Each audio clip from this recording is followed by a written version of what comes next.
আমরা বাড়ি কিশোর ক্রীড়া আমরা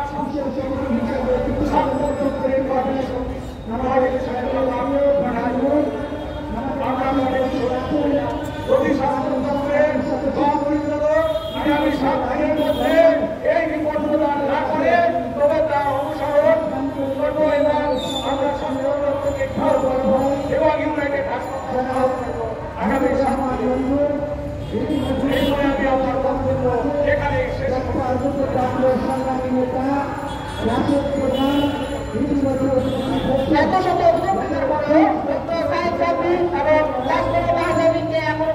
করা হয় না এবং অ্যাকশন নেওয়া হয় নাই। তাহলে আপনারা দেখেন বাংলাদেশে আজ পর্যন্ত এত মানুষ শিকার হয়েছে, শিক্ষিত মৃত্যুবরণ করেছে, কিন্তু তারা প্রথম দেখা সত্ত্বেও কেন কোনো অ্যাকশন নিচ্ছে না, কেন অ্যাকশন নিচ্ছে না সেটাই আমাদের এর মধ্যে আপনাদের সাথে বক্তব্য রাখবেন স্বাস্থ্যসেবক আন্দোলনের প্রধান সমন্বয়ক মোহাম্মদ নাজমুল হাসান ভাই। মোহাম্মদ নাজমুল হাসান ভাই।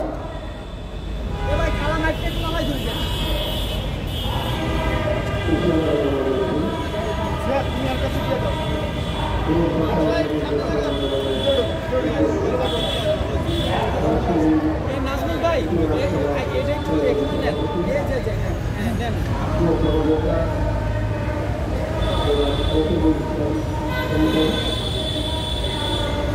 আমরা এখানে কেন দাঁড়িয়েছি আমাদের সেই ভারত এই যে ব্যানার আছে সেখানে স্পষ্ট আছে।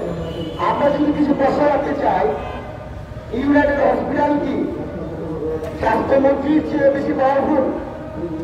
ইউনাইটেড হসপিটালের যে ডাক্তার আছে ডাক্তার সাকির ডাক্তার কাস্টমার কি আমাদের প্রধানমন্ত্রীর চেয়ে বেশি পাওয়ারফুল? তা আমরা দেখতে পেয়েছি।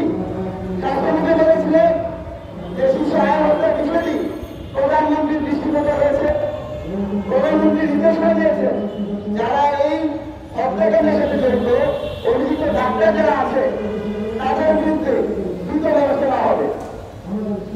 গত 6 মাস অতিবাহিত হল, এখন পর্যন্ত আমরা কোনো ব্যবস্থা দেখতে পাই নাই। নাহলে আমরা কষ্ট করতে পারি না।